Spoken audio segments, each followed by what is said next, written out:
नमस्कार साथियों। जैसे कि हमने प्रेजेंट टेंस के दो पार्ट पढ़े, प्रेजेंट सिंपल टेंस और प्रेजेंट कंटीन्यूअस टेंस। आज हम स्टार्ट करेंगे प्रेजेंट परफेक्ट टेंस। ये प्रेजेंट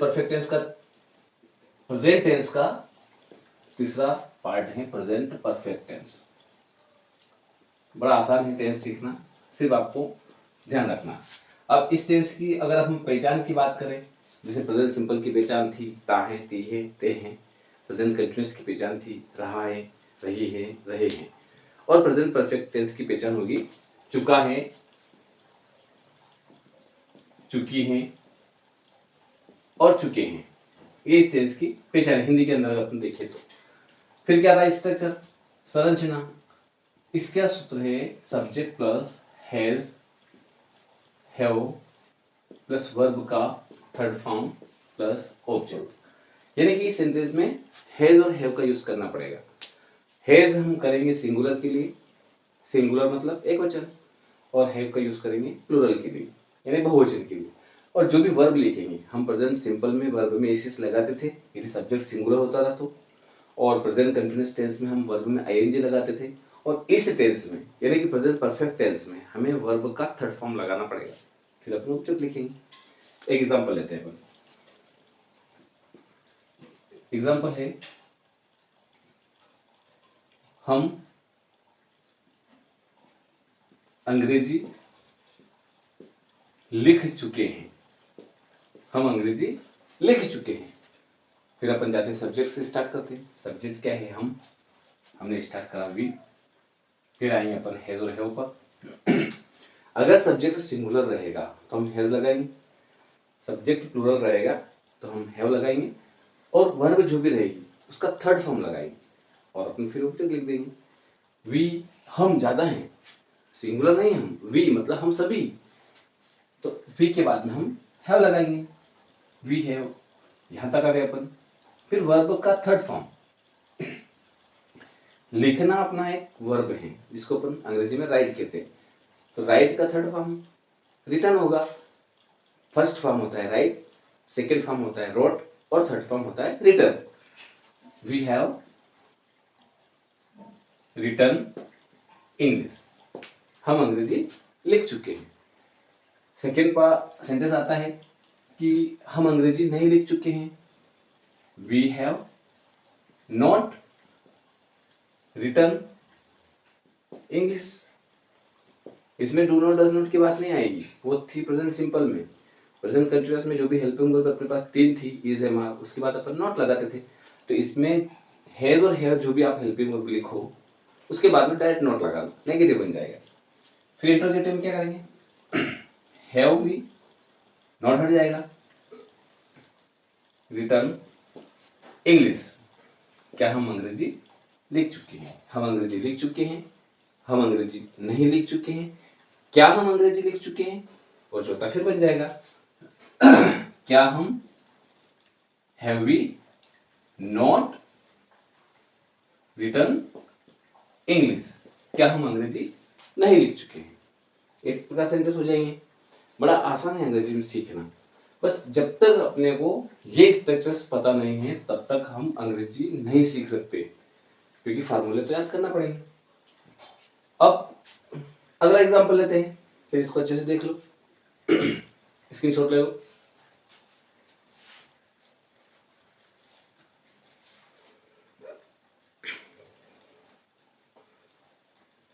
अब अपन नेक्स्ट एग्जांपल लेते हैं। एग्जांपल नंबर सेकेंड, वह क्रिकेट खेल चुका है। वह क्रिकेट खेल चुका है। अपने को क्या पता चल रहा है, कोई मेल है यानी कि सब्जेक्ट है ही के साथ में हम हैज लगाएंगे, क्योंकि सिंगुलर के लिए हम हैज लगाएंगे, प्लूरल के लिए हम हैव लगाएंगे। तो ही अपना सिंगुलर है, और मैंने आपको पहले ही बताया था सिंगुलर सब्जेक्ट चार प्रकार के होते हैं, ही, शी, इट और वन नेम। ही के बाद में अपन हैज लगाएंगे। ही हैज वर्ब का थर्ड फॉर्म, अपना खेलना क्रिया है, वर्ब है जिसको अपन प्ले कहते हैं, लेकिन प्ले का थर्ड फॉर्म प्लेड होगा। ही हैज प्लेड क्रिकेट, वह क्रिकेट खेल चुका है। नेगेटिव करेंगे, वह क्रिकेट नहीं खेल चुका है। He has not played cricket, वह क्रिकेट नहीं खेल चुका है। क्या वह क्रिकेट खेल चुका है? हैज को अपन आगे रख देंगे, हैज ही, नॉट हटा देंगे, प्लेड क्रिकेट, क्वेश्चन मार्क लगा देंगे। यानी इसका मतलब यह होता है कि वह क्रिकेट खेल चुका है, वह क्रिकेट नहीं खेल चुका है, क्या वह क्रिकेट खेल चुका है, और लास्ट जो था क्या वह क्रिकेट नहीं खेल चुका है। फिर हम सब्जेक्ट बदल नोट लगा देंगे, has he not played cricket. ये हो गया अपना सेंटेंस। बड़ा आसान है। आसान कब होगा बच्चों? जब तक हम स्ट्रक्चर्स नहीं याद करेंगे। आपको ये स्ट्रक्चर्स याद करना पड़ेगा, तभी जाकर पूरे सेंटेंस अपन आसानी से बना पाएंगे।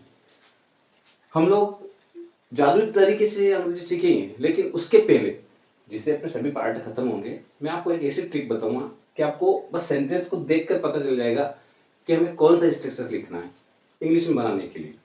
लेकिन पहले अपने को थोड़ा बहुत याद करना पड़ेगा। एक एग्जांपल और लेते हैं अपन, ताकि और थोड़ा आसान हो जाए आपको अंग्रेजी सीखना।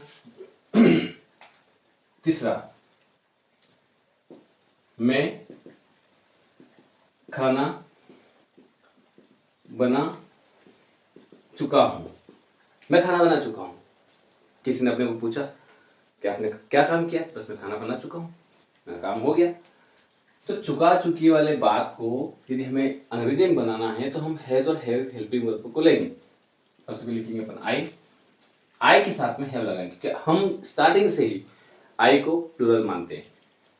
आई हैव, खाने को हम बनाने के पहले हम उसको पकाते हैं। यानी कहने का मतलब ये कि खाने को बनाने के लिए हम मेक का यूज नहीं करेंगे, हम इसके लिए कुक का यूज करेंगे। खाने को क्या हम बनाते नहीं, कोई औजार लेके खाना नहीं बना रहे अपन, हम उसको कुक कर रहे हैं। आई हैव कुक्ड फूड, मैं खाना बना चुका हूं। आई हैव कुक्ड फूड, मैं खाना बना चुका हूं। मैं होमवर्क कर चुका हूं। I have done my homework. फिर नेगेटिव में I have not cooked food, मैं खाना नहीं बना चुका हूं। क्या मैं खाना बना चुका हूं? उसके लिए बहुत आसान, हैव को आगे रख दो, have I cooked food, question mark. फिर लास्ट वाला, have I not cooked food. इसका मीनिंग यह होगा कि मैं खाना बना चुका हूं, मैं खाना नहीं बना चुका हूं, क्या मैं खाना बना चुका हूं, और क्या मैं खाना नहीं बना चुका हूं। तो ये सभी बातें होती है प्रेजेंट परफेक्ट टेंस की। चौथा पार्ट अपने पास आता है प्रेजेंट परफेक्ट कंटिन्यूअस। उसको भी अपन अभी लिख लेते हैं, स्क्रीनशॉट ले लो आप।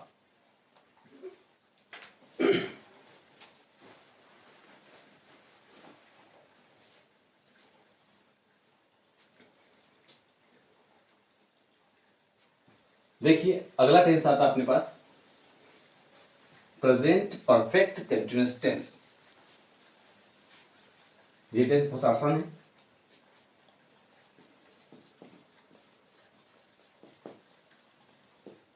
इस टेंस की पहचान है से रहा है, से रही है, से रहे हैं, ये इसकी पहचान है। से रहा मतलब इसमें कंटिन्यूटी रहती है, यानी कि कोई काम अपन पहले से अब तक कर रहे हैं। पहले काम कर रहे थे लेकिन वह काम अभी तक जारी है, यानी कि पूरी तरह से पूर्ण एवं सतत वर्तमान काल, पूर्ण भी हुआ और सतत यानी लगातार चल भी रहा है। इसका स्ट्रक्चर है subject plus has, have plus been plus verb में आईएनजी लगाएंगे प्लस सिंस बाय फोर, यानी कि सिंस और फोर में से एक कोई सा भी लगाएंगे। फिर लिख देंगे अपना ऑब्जेक्ट। सिंस और फोर का मीनिंग ये होता है कि यदि कोई ऐसा काम जिसके लिए हमने एक पॉइंट ऑफ टाइम दे दिया है, ड्यूरेशन मतलब ड्यूरेशन कह सकते हैं कि ऐसा टाइम जो फैक्ट है बताऊँ मैं अभी आपको एक एग्जांपल लेते हैं कि हम 1 घंटे से अंग्रेजी सीख रहे हैं। हम 1 घंटे से अंग्रेजी सीख रहे हैं, यानी कि 1 घंटे से अंग्रेजी सीखने का मतलब पहले से अब तक हम उस चीज को सीखते हुए आ रहे। तो हम क्या लिखेंगे, वी हैव लगाएंगे, वी हैव, बीन लगाएंगे, बीन हैज और हैव जो भी लगाओ, बीन कंपल्सरी रहेगा, दोनों में लगेगा। We have been. अब वर्ब है इसमें सीखना, सीखने को हम कहेंगे लर्न, LEARNING, लर्निंग। लर्न मतलब सीखना, लर्निंग मतलब सीख रहे हैं। We have been learning. अब क्या लर्निंग कर रहे हैं, इंग्लिश, लर्निंग इंग्लिश। कब से, 1 घंटे से। तो 1 घंटे का जो टाइम है वो फिक्स नहीं है, यानी कहने का मतलब अगर अपने को पॉइंट ऑफ टाइम दे दे कि 10 बजे से 11 बजे से, सोमवार से मंगलवार से, या जनवरी से फरवरी से, यानी कि point of time, certain time, निश्चित समय अगर अपने को कहीं कह दे या फिर लिखा हुआ आ जाए तो हम उसके लिए हम सिंस का यूज करेंगे। We will use of since for certain time and we will use for uncertain time, यानी कि निश्चित समय के लिए हम सिंस का यूज करेंगे और अनिश्चित समय के लिए हम फॉर का यूज करेंगे। तो यहाँ पर 1 घंटे से हम अंग्रेजी सीख रहे हैं, तो 1 घंटा कौन सा, सुबह का, दोपहर का, शाम का, रात का। ड्यूरेशन ये है कि फिक्स टाइम नहीं बता रखा अपने को, तो हम ऐसी कंडीशन में फॉर का यूज करेंगे।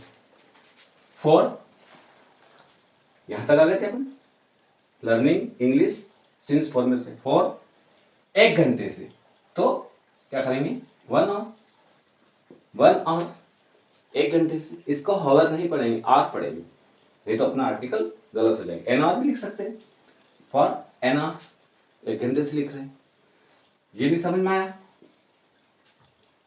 1 आवर भी लिख सकते हैं। तो यहां पर हम इसको एन आर से संबोधित करेंगे, एन मतलब एक ही होता है। फिर नेगेटिव क्या करेंगे, वी हैव नॉट बीन, ये हैव और बीन के बीच में नोट लग जाएगा पूरा, फिर same, learning English for an our. हम 1 घंटे से अंग्रेजी सीख रहे हैं, हम 1 घंटे से अंग्रेजी नहीं सीख रहे हैं। क्या हम 1 घंटे से अंग्रेजी सीख रहे हैं, फिर हैव को आगे रख देंगे, हैव यहां आ जाएगा, वी यहां आ जाएगा, वी नॉट हट जाएगा, बीन, फिर वही learning English for an our और क्वेश्चन मार्क। हम 1 घंटे से अंग्रेजी सीख रहे हैं, हम 1 घंटे से अंग्रेजी नहीं सीख रहे हैं। क्या हम 1 घंटे से अंग्रेजी सीख रहे हैं, have we been learning English for an hour, तीसरा हो गया। चौथा आसानी से बन सकता है, वो तो आसान है, वी के बाद भी नोट लगा दो, तो फिर ये इसका मीनिंग ये हो जाएगा कि क्या हम 1 घंटे से अंग्रेजी नहीं सीख रहे हैं। एक और एग्जांपल लेते हैं,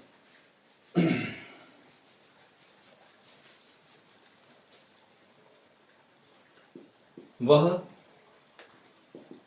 सुबह से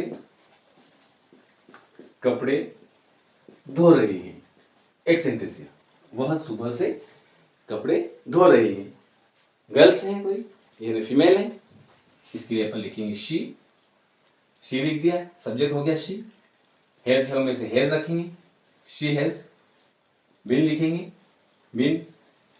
अब वॉश यानी धोना क्रिया है, तो वॉश में आईएनजी लगा देंगे, तो क्या हो जाएगा, washing, she has been washing. लेकिन वॉशिंग क्या वॉशिंग कर रही है, कपड़े, क्लॉथ्स।